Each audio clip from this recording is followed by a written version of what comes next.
한시 자유로운 여행 34번째 여행을 떠나보도록 하겠습니다. 이번도 역시 계림 지역을 중심으로 돌아보는데요. 이번에는 독수봉, 계림에 있는 독수봉이라고 하는 그 아주 홀로 빼어난 봉우리가 있습니다. 이 봉우리에 관한 시를 중심으로 해서 한번 감상을 해보도록 하겠습니다. 먼저 이 독수봉이라는 시를 쓴 원매라고 하는 분의 를 소개를 좀 해드리겠습니다. 원매는 1716년에서 1798년까지 산 분인데, 자는 자제이고 호는 간제, 그리고 한제인데 만년에는 스스로 창산거사 또는 수원주인, 수원노인이라고 불렀습니다. 절강성 전당, 지금의 그 항주시입니다. 항저 그쪽 사람인데 청나라 때의 시인이며 문장가이고 또 문학 비평가이기도 했으며 또한 중국 최초의 미식가로도 유명합니다. 원매는 어려서 재주가 있다고 이제 소문이 났는데 특히 시문에 아주 뛰어났습니다. 건륭 4년, 그러니까 1739년에 진사에 합격했고 한림은 서길사가 되었습니다. 그 후로 강소성 쪽으로 발령되어서 7년여 동안 관직 생활을 하여서 그 정치 생활을 하면서 아주 정사에 열심히 부지런히 해서 명성을 얻기도 했습니다. 하지만 벼슬길이 그렇게 순탄하지는 않았고 또 본인 자신도 벼슬과 복록에 그렇게 큰 뜻이 없었던 것 같습니다. 그래서 건룡 14년 1749년에 벼슬을 버리고 남경의 소창산, 즉 거기 수원이라고 하는 곳에 근거하며 시를 읊고 또 제자를 받아들였습니다. 재미있는 것은 이분의 제자 중에 여성 제자들이 더 많았다고 합니다. 가경 2년 1798년에는 세상을 떠났는데 향년 82세, 그러니까 82세면 옛날로는 상당히 수한 사람이네요. 세상에서는 그를 수원 선생이라고 불렀습니다.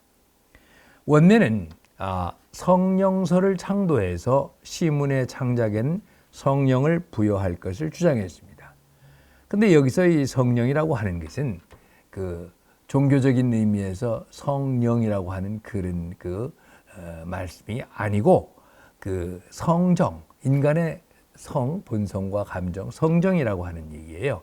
그래서 이 성정설을 주장하는 것은 청대의 문단의 풍조가 너무 복고적이고 옛날 거를 따르고 모방하는 데 치우쳐 있는 것에 반대해서 인간의 그 작가의 기본적인 성정, 그러니까 어떤 사물을 보는 데 대한 자신의 체험과 그런 감정을 잘 표출해야 된다. 이것은 명나라 때의 그 동심설과도 그것을 이은 것이라고 보기도 합니다. 그래서 요컨대 원매는 이렇게 얘기를 합니다. 시라고 하는 것은 시인의 개성을 표출하고 개인의 생활 속에서 경험한 진실한 정감을 표현해야 한다. 이게 성령설의 핵심입니다. 원매는 조익, 장사전 등과 더불어서 건가 3대가로 불리기도 하고 청대 변문 8대가, 변은 변려문 말하는데 그의 8대가 중에 한 사람입니다. 문필은 태학사 기윤과 더불어서 아주 이름을 나란히 했는데, 기윤이 이제 그 북쪽에 살았어요. 원매는 남쪽에 살았고 그래서 남원북기라고 불릴 정도로 유명했습니다. 주요 저작으로는 소창산방 문집, 그리고 수원시화, 수원식단, 여기 이제 이 사람이 아주 미식가였기 때문에 그런가 보죠. 자불어 등이 있다. 산문의 대표적인 것 가운데 이 사람은 제매문이 있어요. 여동생에 대한 제문인데 고문을 논하는 사람들은 제매문을 당나라 때 유명한 당송 8대가 중에 한 사람이었던 한유의 제11학문과 비기기도 합니다. 자, 그러면은 원매가 쓴 시를 한번 보도록 하겠습니다. 독수봉이라고 하는 시, 독수봉은 홀로 독자야 빼어날 수, 홀로 빼어난 봉우리. 이게 바로 계림의 독수봉이 있습니다. 그럼 시를 먼저 한번 읽어 보는데 그 시를 읽기 전에 독수봉이 어떤 것인가를 잠깐 설명을 드리죠. 계림시 중심에 있는데 평지에 우뚝 솟아서 다른 것이 상대가 될 봉우리가 없어서 그렇게 독수봉이라고 불렀다고 그럽니다. 자, 그럼 시를 한번 읽어보겠습니다. 내룡검액 절무요인데 돌연일봉 삽남도라 계림산수 기팔구러니 독수봉우 관기수라 306급 등기전하니 일성연수 내안전이라 청산상차 직여현하니 인생고립 하상원고 그랬어요. 이것은 이제 7원 7자씩 되어 있었죠. 그러니까 그리고 8구로 됐으니까 7원 율시가 되겠습니다. 7원 율시는 1, 2, 4, 6, 8의 마지막 구의 글자를 압은 운을 맞춰요. 같은 울림의 소리로. 그래서 여기서는 유, 두, 구, 수. 이제 보통 그렇게 해야 되는데 이게 좀 특이합니다. 이 시가. 그걸 말씀을 드리죠. 그러니까 1, 2, 4, 6, 8을 맞추는 게 특이한데 맞는 건데 이 시는 앞에 네 구를 전부 다 끝을 같은 운으로 썼어요. 그리고 뒤에 시의 뒤에 5, 6, 7, 8 네 구는 전부 다 또 같은 운으로 썼습니다. 여기 한번 보시면은 유, 두, 구, 수 요것은 하평성의 유자 운입니다. 그래서 여, 또, 지오, 셔 하는 게 여기 어우 하는 이 운으로다가 돼 있고 그 다음에 뒤에 전, 현, 언 뒤에 네 구는 전부 다 또 똑같은 운으로 썼는데 이것은 상평성의 선, 먼저 선자 선운으로다가 썼습니다. 이건 일반적인 그 율시 형식하고는 좀 다릅니다. 자, 그럼 해석을 한번 해보면 내룡검액 절무유 돌연일봉 삽남두라. 내룡검액이라는 말은 이것은 하나의 그 성어처럼 쓰입니다. 그 직역을 하면 뭐 그 용이 오고 맥이 간다 뭐 이러는데 내룡검액이라는 것은 옛날 풍수에서 산세를 볼 때 용이 와서 이렇게 산세의 기복이 용이 오고 가고 하는 그런 기맥, 그래서 용맥이라고 그래요. 그런 것이 절무요, 전혀 없는데 이 얘기는 뭐예요? 그 주변에 산이 없다는 거죠. 이렇게 쭉 산맥이 이런 게 없는데 용이 꿈틀대듯 이어지는 산맥의 흐름도 없이 돌연이 갑자기 일봉 한 봉우리가 삽자는 삽입하다, 꽂는다는 거죠. 남두는 남두성, 즉 별자리 이름입니다. 북두칠성, 남두칠성 할 때 남두성인데 쭉 쏘서 남두성을 찌르는 것 같이 보인다 이런 얘기죠. 독수봉을 묘사한 거죠. 두 번째 연을 보겠습니다. 계림산수 기8구 그러니 독수봉우 관기수라. 이걸 보면 계림의 산수가 기한데 8구는 뭘까요? 이 중국 사람들의 어법입니다. 8구는 10중 8구라는 거예요. 10 가운데 8, 9은 다 신기하다는 거예요. 계림의 산수가 10중 8구가 기묘하고 특이한데 독수봉, 이게 독수봉은 이제 그 지명이죠. 독수봉이 더욱 관기수라. 관은 위에 모자를 쓴다가 관이잖아요. 으뜸 간다는 뜻이에요. 기수, 그 맨 머리에 그 가운데서도 으뜸이다. 계림산수가 다 훌륭하고 한데 그 중에 독수봉이 또 으뜸이다. 이렇게 얘기를 했어요. 그 다음에 이제 독수봉에 올라가서 바라보는 그 광경을 얘기하는데 306급 등기전하니 일성연수 내안전이라. 306급, 이건 아마 계단을 몇백 계단을 올라서 저는 정상을 말합니다. 정상에 올라가 보니 일성연수, 일성, 그 온 계림성 전체의 연수라는 것은 연은 연기연자도 되지만 연무, 안개가 쫙 펴 있는 거.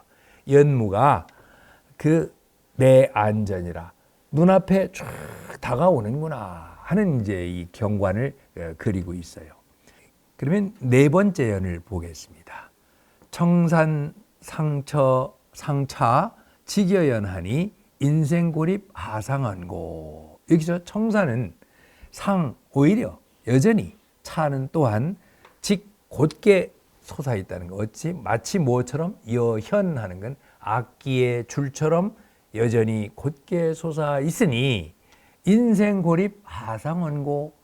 인생에서 사람이 살다 보면 고립무원에서 고립 혼자 딱 서 있을 경우도 있는데 하상언고 무엇을 이 상자는 몸이나 마음을 상하는 것도 상이지만 여기서는 방해가 된다, 지장이 된다.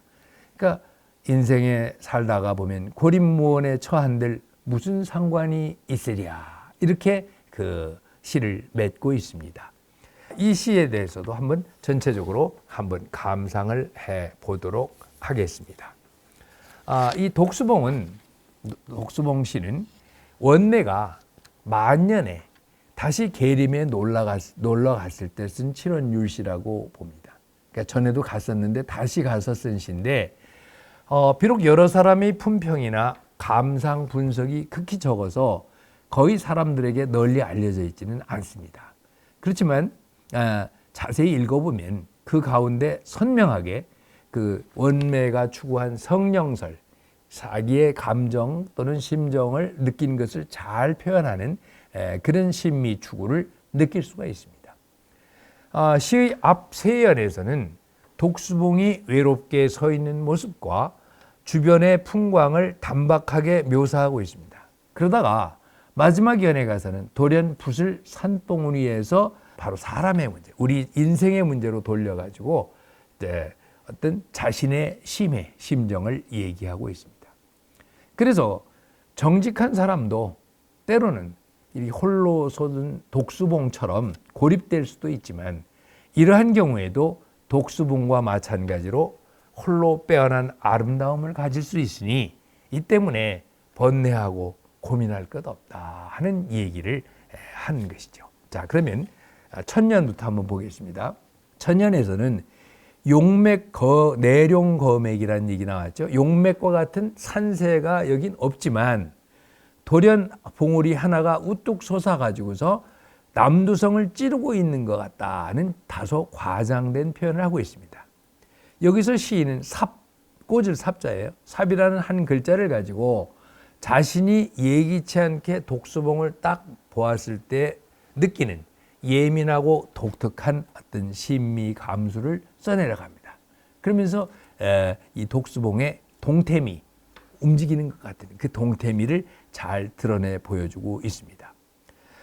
또한 생동감 있게 독수봉의 외로운 봉우리가 구름을 뚫고서 저 남두성까지 찌르고 있는 것 같은 그런 기세를 잘 보여주고 있는 것이죠.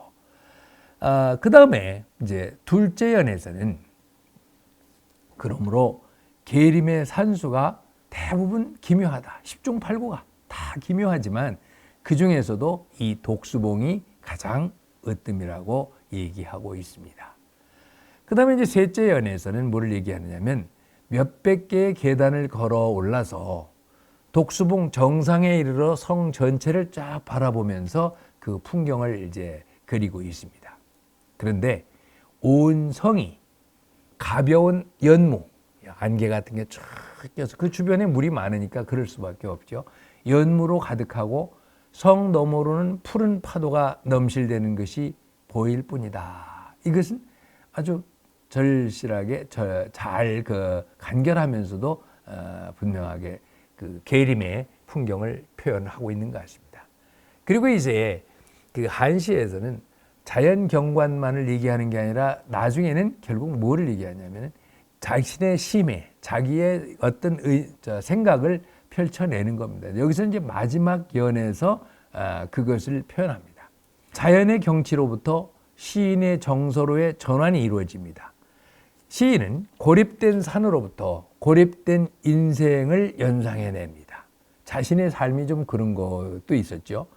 그래서 이렇게 바라보니까 청산은 여전히 금의 줄, 악기의 줄처럼 쭉 솟아 있는데, 그러니까 우리 인생도 그러니까 굳이 그 감상에 젖어서 뭐 조금 좋은 일이 있다고 기뻐하고 슬픈 일이 있다고 막 슬퍼하는 일희일비할 필요가 있겠느냐 이런 것이죠. 그러니까 청산처럼 의연하게 살고 싶다는 마음이 여기서 표현되고 있는 겁니다. 시인은 여기서 일종의 적극적이고 또 낙관적이며 발전적인 심경을 잘 표현하고 있는 것입니다.